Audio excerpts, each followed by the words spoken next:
Neko Valley. Chapter 1. Autumn leaves crackled under their small paws. A field mouse emerged from the wet undergrowth. It scampered over to a seed laying under an oak tree. The mouse nibbled on the seed. Suddenly, the mouse's head shot up. Its big round ears swiveled, focused on noise not too far away. Suddenly, a black and white cat exploded out of the undergrowth. The cat pinned the mouse down with its huge white paws. Before the mouse could even let out a terrified squeal, the cat sank its teeth in the mouse's neck. "Great job, Rose," a fluffy black cat meowed, stepping out of the undergrowth. "You're getting better at hunting." "Thanks," Rose meowed, raising her tail proudly. Rose picked the mouse up gently by the tail, and padding over to the oak tree, she brushed away a pile of leaves, covering the entrance, and covering a stash of prey. "I think that'll be good enough," the black cat said, gesturing with her tail to the oak tree. "There are other hunting patrols." Rose nodded and stooped to grab prey at a hollow. The fluffy black cat picked up 3 rabbits and put them into a satchel around her torso. "Come on, Rose," the cat meowed, snapping shut the satchel with a soft clicking sound. "Let's head back to the village." Rose nodded, and the 2 cats headed toward their village. Rose drank in the autumn air. It was her favorite time of year, not just because it was her birthday. The 2 kittens padded into the clearing of their village, the sound of excited paws running toward them, and then a tiny gray fox kit barreled into Rose, making her drop the mouse and yelp in surprise. "Hi, Water," Rose said, laughing as Water yipped happily, licking Rose. The fluffy black cat came over and plucked Water off Rose by the scruff of her tiny neck. "Aw, Raven," Water protested. Raven gently dropped Water on the ground. A cloud of dust flew up from the ground, covering the gray cub, making her sneeze. Water looked up at Rose, little white tip tail wagging. Rose gently picked up the tiny scrap of fur, carrying her back to her mother and 2 siblings, Ash and Shadow. "Here you go, Miss Foxtrot," Rose said, gently setting Water down next to her brother, who jumped on her playfully. "Water, what have I told you about running off?" Miss Foxtrot scolded, gently cupping Water on the head. "Sorry, Mama," Water squeaked. The small skulk group of foxes headed back inside their house, and Rose picked up the mouse. The 2 cats headed to a small hut in the center of the village. As the 2 headed toward it, Raven's body grew, and mid-stride she stood up on her back paws and quickly gained the shape of a human with fluffy black pair of cat ears and tail. "Hey, Daddy," Rose said as the 2 sisters walked in, her voice muffled by the mouse. "Hey, girls," Bumble said, waving. He handed a wrapped bundle of leaves to a she-neko with a tabby-striped pair of ears and tail, tipped with white. "Here you go. Enjoy the prey." "Thank you," the tabby she-neko said, taking the bundle. "Come on, Ivy," she said to a young neko kit with white spotted tabby ears and white-tipped tabby tail, like her mother. But unlike her mother, she was also in her cat form, still too young to have gotten a gem. The gem comes from the mountain, and every neko has a different shape.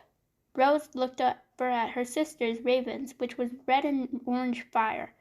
Rose couldn't wait to get her stone from the mountain today. Raven took the satchel off her shoulder and opened the clasp, taking out the limp rabbits and placing them on the counter. Rose put her white tipped paws on the counter and dropped the mouse that she was carrying in her jaws. "Great job, you 2, their father said, taking the prey and putting it on the cutting board. Rose licked her jaws at the smell. Some nekos ate the prey whole, but some hated the organs, so Rose and Raven's dad took those out and sold them separately from the prey. "Come behind the counter and help me sell prey while I prepare these," Bumble said. Rose followed Raven behind the counter, who pulled a stool over for Rose to hop up onto. She put her paws on the marble counter, feeling cold beneath her paw pads. Raven pulled another stool out and sat next to her sister and put her hands on the counter. The little bell above the door let out a little tingling sound as it opened, and a young neko Tom with orange hair and a calico of ears and tail entered the store, skipped over to the counter. "Hi, Rose. Hi, Raven," the Tom said, waving a hand. "Hi, Jack," Rose squeaked, waving one of her white-tipped paws. Jack was Raven's age, and Rose grinned at her sister as she saw Raven's cheeks turning pink. Hi, Jack," Raven stuttered, her ears flicked back. "Can I get 2 rabbits, please?" Jack said. "Sure," Rose meowed. She leaped down from the stool and padded over to a leaf-wrapped stack of prey, picking up 2 parcels labeled rabbit, and brought them over to the counter, dropping them in front of Jack. "That'll be 10 mews." Jack fished 10 coins with paw designs out of his jean pocket and placed them on the counter, took the leaf packages, and placed them in a satchel around his shoulder. Thank you. See you two later at the gem ceremony, Jack said, waving over his shoulder as he headed out the door. Rose looked over to Raven at a thud. She had put her head in her hands, and now she was letting out a loud groan. Why? She moaned. Why am I so awkward? Rose nudged her sister's shoulder with her snout. You're not awkward. You just have a huge crush on Jack. Rose mewed sympathetically. I know. Raven sighed. Rose and Raven's father came over just then from the back. Thanks for helping me, girls, Bumble said, handing Rose and Raven a leaf package. Now, you two run along. Your mother wants you to take a bath before your ceremony, Rose. I'll be home after I finish up here. Rose took the package in her jaws and leaped down, letting out a muffled sigh at the word bath. Baths were one of Rose's least favorite things in the whole world. The wetness of the water and her fur felt all heavy. Just thinking about the dreaded bath made Rose let out an involuntary shudder. Come on, Rose. Dad's right. Raven scooted the stools back under the counter. Rose and Raven headed out toward their house. Rose felt the smooth gravel path crunching under her paws. Absent-mindedly, Rose glanced around the little village where she grew up. If someone were to ask her to point to each building blindfolded, she would do so with no trouble. There was the schoolhouse where young Neko kittens learned the 3 jobs and how to do them so they were prepared when they got their gem and collar. By some of the best senior hunters, fishers, and guards in the village. The prey hut where Rose and Raven's father worked, and the bakery that baked the most delicious-smelling breads and cakes. Rose sniffed the air as they passed under the wooden sign, inhaling the mouth-watering smell. Her stomach growled, and her sister smiled down at her. So, have you thought about what you want to do? Raven adjusted the satchel on her shoulder. Rose shook her furry black and white head. Maybe a hunter or a fisher? Rose suggested through the parcel. You are a very talented hunter. I've never seen someone so young learn so quickly. Really? Raven nodded as the 2 Nekos reached the small hut where their family lived. Mom, we're home, Raven called, pulling the satchel overhead and pulling out her notebook. A beautiful she-Neko with snow-white fur on her pair of fluffy cat ears and tail, with a green apron around her waist, stepped out from the kitchen. Welcome back, their mother, Moon said, with her hands outstretched. Rose and Raven hugged their mother, who took the leaf parcel and walked over to the dining table, where Raven started writing in her notebook, and Rose pulled out a piece of paper from the stack on the table and used her mouth to hold a pencil, started doodling. Rose, come on, you need to take a bath, Moon said, with her hands on her hips, knowing Rose would protest. No. Rose put her head face down on the table with muffled grumbles. Come on, let's go. Rose lifted her head and walked sulkily over to her mother, who picked her up and headed outside where a wooden tub of water was waiting. Rose's mother gently placed Rose into the lukewarm water and handed her a sponge. Remember to wash behind your ears. Okay. Rose slowly got used to the water and took a bar of soap in her paws. She sank her claws into it for a good grip, then scrubbed her fur, using the sponge to spread it around. When Rose's fur was all soapy, she took a deep breath and dunked her head under the water, re-emerged, her fur drenched. She climbed out of the tub, accidentally stepping on the bar of soap and sliding a few inches, then landing on her rump with an oof sound. Rose shook herself, scattering water droplets in all directions. Hey, watch it! A voice laughed. Rose looked up and saw Raven, blocking herself from the water with her hands. Oops. Sorry, Ray. Rose flattened her ears guiltily. Raven held out a towel and wrapped it around Rose, helping Rose dry off until her black and white fur was fluffy and dry. Mom says after dinner it's time for the ceremony. Rose's body quivered with excitement. When Neko kittens reached 6 years old, they received the mystical gem that gave them the power to turn into their Neko forms. Attached was a collar that the color was according to the job they were assigned to, those being hunter with emerald collars, fishers with lapis collars, or guards with jasper collars. And though it was rare, once in a while, a cat would receive an obsidian collar and would train to be the next mountain seer. Rose remembers the confusion that came with Raven's gem ceremony just a year ago, as her collar was gold. It was unheard of to receive a gold collar from the mountain. Rose wondered if Raven was still confused about what that meant. The two sisters headed into the house where the tantalizing smell of smoked salmon was waiting, along with the smell of freshly baked bread. Their mother and father sat crouched at the table, waiting for them. Unlike humans, Neko tables tended not to have chairs, as they were more free-lined than actual human, even if they looked the opposite. Rose and Raven joined their parents at the table and bowed their heads, as they always did before a meal, to give thanks to the animal spirit. "Thank you, Salmon, for giving your life so we can have a tasty meal," Rose mumbled, as did everyone else in similar ways. After everyone finished their thanks, Rose's mother sliced the salmon into equal pieces, and everyone grabbed their piece.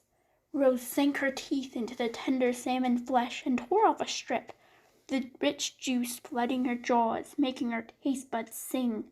Everyone enjoyed the salmon and the fresh buns that Rose and Raven's mother had made, so fluffy and delicious. After they all finished the wonderful dinner, everyone pitched in to clean up. As always, Rose helped her father clean the table and polish it until it shone. Raven was in charge of helping their mother with the dishes. Then the family gathered once their evening chores were finished, and they all headed along the path to the mountain for the gem ceremony. The sun was setting, and stars started appearing in the sky as they walked. By the time they got there, it was fully dark, with a full moon shining overhead. The whole village was gathered at the entrance, murmuring and chatting about their own gem ceremony. "So magical! I could have sworn I heard the mountain grumble. I remember when Cliff was the mountain seer. How can a seagull be my gem?" Nervous energy trembled through Rose from nose to tail, and she stood next to her family. "When does it start?" Rose asked. "Shouldn't be long now. Don't worry." Raven put a reassuring hand on Rose's head between her ears. At that exact moment, a gray cat with a distinctive white starburst on his forehead jumped up on a ledge above the crowd of Nekos. He signaled for silence with a flick of his fluffy gray tail. "Today we gather to celebrate a Neko kitten coming of age and receiving her gem from the mountain." The cat's voice was wise and knowing. "Step forward, young one, and travel with me into the mountain to receive your gem." Rose took a deep breath and headed through the crowd, leaping up the carved stone stairs to the mountain. The mountain seer leaped down from the ledge and flicked his tail for Rose to follow him into the hole.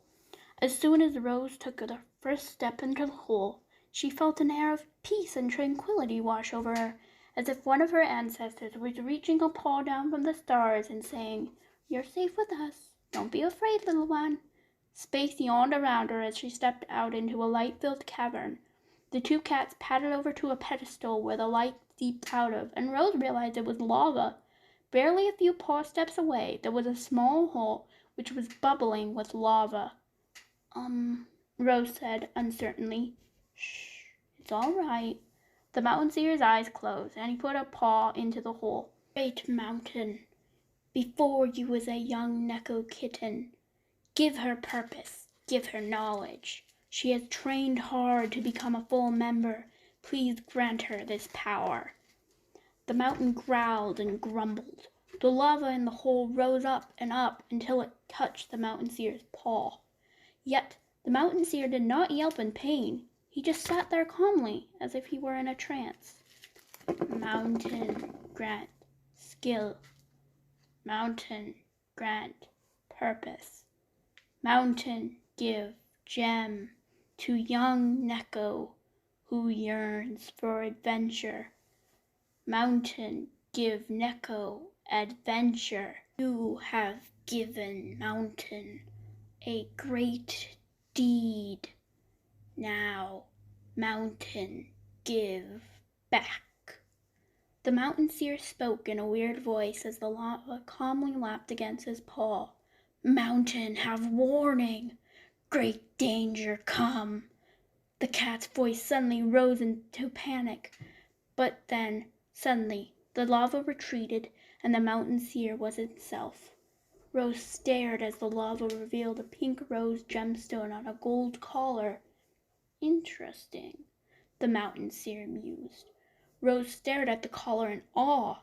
"Well, what are you waiting for? That is your collar. There will be no other." "Oh!" Rose stepped forward and placed a shaky paw on the golden collar. and words marched through her head.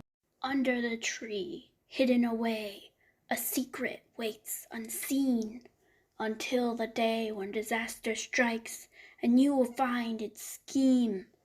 Find the girl who builds the world before it is too late. You will know when it is time, and you will find the gate.